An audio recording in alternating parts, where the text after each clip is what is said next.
Not getting any water or coffee from your machine? If the hot water icon is flashing and the hot water button is blinking, here's how to fix it. Make sure the red rubber seal at the bottom of the water reservoir has been removed. If it's still attached, water won't flow properly. Check if the water reservoir is empty. If so, fill it up and briefly press the hot water button to reset the machine. Double check that the reservoir is securely placed. Try lifting it and pressing it down firmly to ensure proper installation.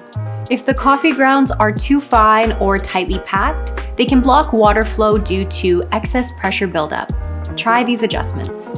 Reduce the amount of coffee, 13 grams for a single shot and 19 grams for a double. Use a coarser grind. Apply less pressure when tamping. Try using a single layer filter.